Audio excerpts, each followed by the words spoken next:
sì o no? Benissimo. Benissimo, una bella serata, poi con tanta musica, allegria. Poi possiamo dire solstizio d'estate, d'autunno, inverno, ma chi se ne è? Pardon che quasi pur d'indonno.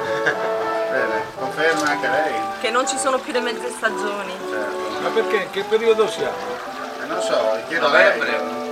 Ah, non siamo a settembre. No, settembre. Ma non era agosto? Settembre morto. Vabbè. Lei cosa dice? Ma cosa devo dire? Quello che ha detto lui, no? Va bene. Sì. No, come fate